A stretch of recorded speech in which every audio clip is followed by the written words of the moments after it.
അങ്ങനെ ബാസ versus Atlanta match നടന്നു. ആ ഒരു മത്സരത്തിൽ ബാസ 2-2 സമനിലയാണ് നേടിയിട്ടുള്ളത്.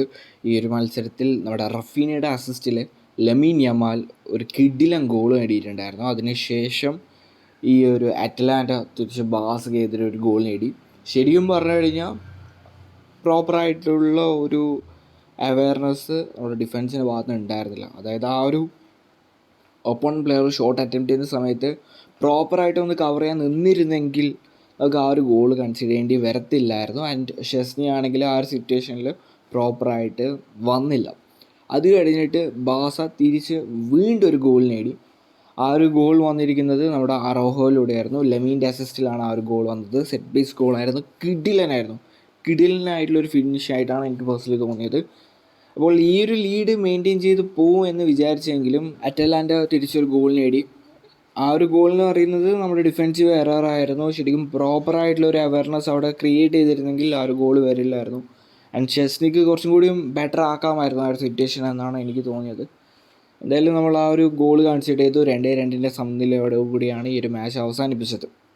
അപ്പോൾ ഈ ഒരു മത്സരത്തിൽ നിന്നും ഒരു കാര്യം വ്യക്തമായിട്ടുണ്ട്, നമ്മൾ ഈസി ആയിട്ട് ഗോൾ കൺസിഡർ ചെയ്യുന്ന ഒരു സിനാറിയോയിലേക്ക് വീണ്ടും പോവുകയാണ്. അതായത് കഴിഞ്ഞ വർഷവും നമ്മൾ ഈസി ആയിട്ട് ഗോൾ കൺസിഡർ ചെയ്യുന്നുണ്ടായിരുന്നു, ലീഡൊക്കെ നേടിയിട്ടും. ആ ഒരു സിമിലർ പാറ്റേണിൽ ബാസ വീണ്ടും പോകുന്നതായിട്ട് ഫീലിംഗ് വരുന്നുണ്ട്. അപ്പോൾ അത് ശരിയായിട്ടുള്ളൊരു കാര്യമല്ല. നമ്മുടെ ഡിഫൻസ് കുറച്ചും കൂടി സോളിഡ് ആവണം എന്നാണ് എനിക്ക് പറയാനുള്ളത്.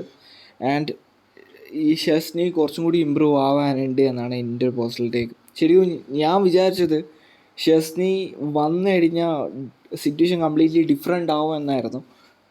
ബട്ട് ടു ബി ഓണസ്റ്റ്, ഷെസ്നിയുടെ വരവോടുകൂടി ഇനാക്കി പീനിയ ബെറ്റർ ആയതായിട്ടാണ് എനിക്ക് പേഴ്സണലി ഫീൽ ചെയ്തിട്ടുള്ളത്. ഇനാക്കി പീനിയ ഒരു 1% എങ്കിലും ഷെസ്നിയേക്കാളും ബെറ്റർ ആയിട്ടുള്ള ഒരു പ്ലെയറായിട്ട് ഇപ്പോൾ തോന്നുന്നുണ്ട്. അതിൻ്റെ റീസൺ എന്ന് പറയുന്നത് ആ ഒരു സ്പോട്ടിൽ ഒരു കോമ്പറ്റീഷൻ വന്നതുകൊണ്ടാണ്. അതായത് ഗോൾ കീപ്പർ സ്പോട്ടിൽ കോമ്പറ്റീഷൻ വന്നതുകൊണ്ടാണ് ഇനാക്കി പീനിയയിൽ ഇമ്പ്രൂവ്മെൻറ്റ് വന്നിട്ടുള്ളത്. എന്തായാലും എൻ്റെ ഒരു ആഗ്രഹം എന്ന് പറയുന്നത് ഇനിയുള്ള മാച്ചിലെങ്കിലും Inaki പീനിയന് chance കൊടുക്കണമെന്നാണ്.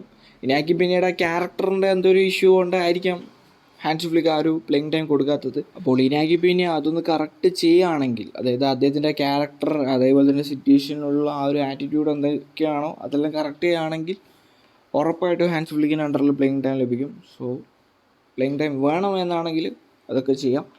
And back to back matches ബാസക്ക് വേണ്ടി കളിക്കുക, അത്ര തന്നെ. പിന്നെ ഈ ഒരു മാച്ചിൻ്റെ റിസൾട്ടിൽ ഞാൻ തീരെ ഹാപ്പിയല്ല. ഇപ്പോൾ ബി ടീമിനെ വെച്ചിട്ടാണ് ഈ ഒരു റിസൾട്ട് ക്രിയേറ്റ് ചെയ്തെങ്കിൽ ഓക്കെ എന്ന് പറയായിരുന്നു. അതായത് ഇപ്പോൾ പാവ് വിക്ടറിനും പാബ്ലോ ടോറിനും ജെറാൾഡ് മാർട്ടിനും ഹെക്ടർ ഫോർട്ടിനും ഒക്കെ യൂസ് ചെയ്തിട്ടാണ് ഈ റിസൾട്ട് ബാസ ജനറേറ്റ് ചെയ്തിരുന്നെങ്കിൽ ഞാൻ ഹാപ്പി ആയേനെ. പക്ഷേ ഫസ്റ്റ് ടീമിനെ ഇറക്കിയിട്ടാണ് ഈ റിസൾട്ട് ക്രിയേറ്റ് ചെയ്യുന്ന പറഞ്ഞപ്പോൾ ഒരു സാറ്റിസ്ഫാക്ഷൻ ഇല്ല. കാരണം ബാസക്ക് ഇതിനേക്കാളും ബെറ്റർ റിസൾട്ട് ക്രിയേറ്റ് ചെയ്യാൻ പറ്റും. ക്ലിനിക്കൽ അല്ലാത്തത് കൊണ്ട് മാത്രമാണ് ഈ ഒരു മാച്ച് 2-2 സമനിലയായിട്ട് അവസാനിച്ചത്. ശരിക്കും ഈ ഒരു മത്സരത്തിൻ്റെ ഒരു ഫസ്റ്റ് ഹാഫ് തന്നെ ബാസ ഒരു കൗണ്ടർ അറ്റാക്ക് നടത്തുന്നുണ്ടായിരുന്നു. ഗോൾ നേടാൻ പറ്റുന്ന ഒരു ഓപ്പർച്യൂണിറ്റിയിലേക്ക് പോകുന്നുണ്ടായിരുന്നു. ലെവൻഡോസ്കി അത് മിസ്സാക്കി. അപ്പോൾ ക്ലിനിക്കൽ അല്ലാത്തതിൻ്റെ കുറേ പ്രശ്നങ്ങളാണ് ഈ ഒരു മാച്ചിൽ ഞാൻ മെയിനായിട്ട് കണ്ടത്. അപ്പോൾ ഞാൻ പറഞ്ഞിരുന്നത് നെക്സ്റ്റ് മാച്ചിലെങ്കിലും അവിടെ ഫിനിഷിങ് കുറച്ചും കൂടി ബെറ്റർ ആക്കുക.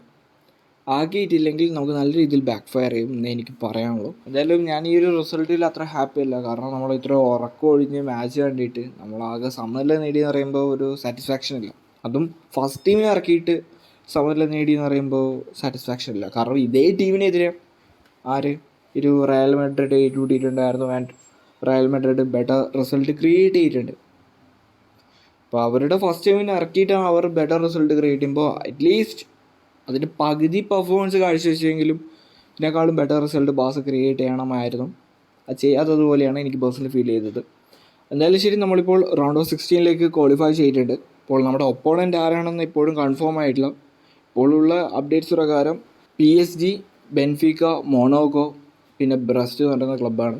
അപ്പോൾ ഇതിൽ ഏത് ക്ലബ്ബായിട്ടാണ് നമ്മൾ ഏറ്റുവിട്ടാൻ വേണ്ടി പോകുന്നതെല്ലാം കണ്ടന്റ് അറിയാം. എന്തായാലും എൻ്റെ ഒരു ആഗ്രഹം എന്ന് പറയുന്നത് ഒന്നുകിൽ PSG അല്ലെങ്കിൽ ബെൻഫിക്ക എന്നാണ്. ആരായിട്ട് ഏറ്റുവിട്ടുമെന്ന് നമുക്ക് നോക്കാം.